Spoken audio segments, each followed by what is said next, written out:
Scott Morris from Morris Consulting Associates here. Well, in today's podcast, we're going to talk about something a little bit fun. We're going to talk about staff training. And I know some people go, wait, I thought you said it was fun. Well, I want you to understand that rule number one, your staff is the most important part of your business. Because unless you're the only person in your business, your staff is what's going to make it work and be successful, or in some cases not work. The success of your business depends largely upon, does your staff know what they're supposed to do, how they're supposed to do it, when they're supposed to do it, what they're supposed to say, and when they're supposed to say it? Well, nobody can know those things unless they're trained and retrained and practice about what these different skill sets, what these different communication sets are that people have to have. So staff training becomes incredibly, incredibly important. Now, the first thing I want to talk about is why. Well, why? Because why wouldn't you? Why wouldn't you want to make your business better? People who say, I don't have time to train my staff, are really saying, I don't want my business to be better, I don't want it to improve, and I don't want it to be more successful. That is what that statement means, is I don't need to train my staff. Hopefully you've changed that after that sentence and say, I do need to train my staff, but well, what am I supposed to train them on? Well, there's some universal things that we need to train all of our staff members, and many times ourselves on as well. Because don't get me wrong, training your staff is great, but for many of you who are watching this video, unless you're using my videos to train your staff, which is a great idea by the way, you're going to have to take time and energy to figure out what do I want to teach them, and that makes you grow and you learn as well. So we're thinking about what do we need to teach? Well, as I said, there's some general things that all people really need to teach or need to learn, which is number one, communication skills. Everybody says, oh, I already know how to communicate. Well, I will tell you in my travels and experiences over the last 20 years, the answer is maybe you're not as good of a communicator as you may think you are. Are you really saying what you want to say? And are people really getting what they should be getting from this conversation?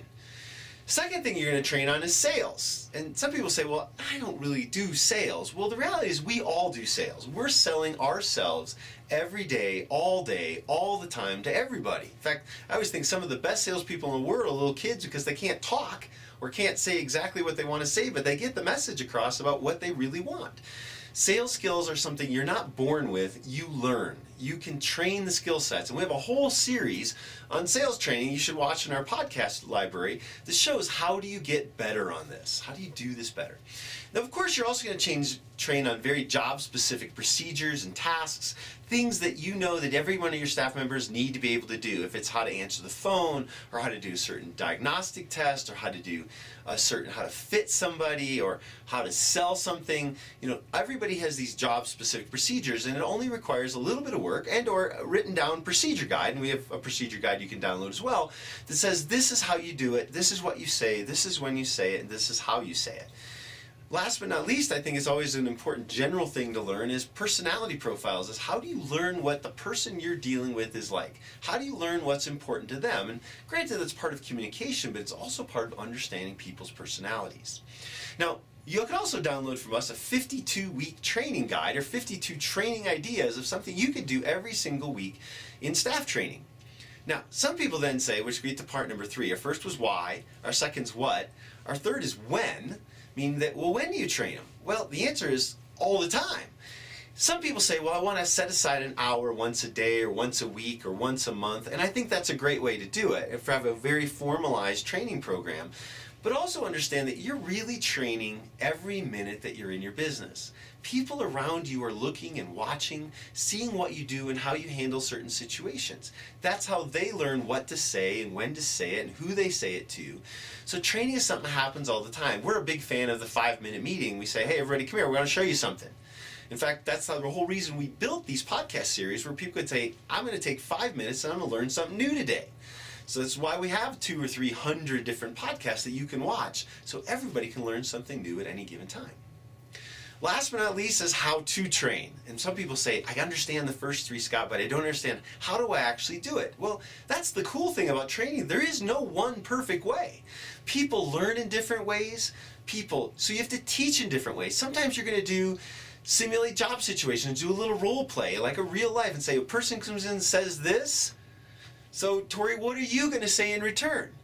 So you're going to do these, you're going to have these job things, and sometimes it feels a little goofy and you all kind of laugh and whatever, but then the next time that situation occurs, everybody goes, oh yeah, we already trained at this. We know what to say and we know how to handle this situation. Or you have situations that happen in your office and say, you know what, next week or tomorrow morning during our 5-minute meeting, let's talk about this situation and how we handled it and how we can handle it better. So the next time that comes, everybody's on the same page about how to do this. You get to practice skills. Just practice on each other. If you want to learn how to do a test, well, practice on each other until you feel very confident doing it. There's all kinds of benefits of the how-to, meaning that the more people get involved with this, the more they feel comfortable and become cross-trained about how do I say this or how do I do it and what to say. So hopefully you've learned a little bit from today's podcast about why you need to do staff training. 2, what you need to do the staff training on. 3, when you need to do it. And 4, some basic ideas of how you do it. Now, of course, as I said, you can use our training podcast series as a great way to train your staff if you so choose, just by signing up for a quick little membership. It's $1 a day. It's a pretty easy way to train your staff. We'll do it for you. Or you can do it on your own. Whichever way you do, I think the most important thing to say is start today on training your staff how to improve them and improve your business at the same time. Thanks for your time today.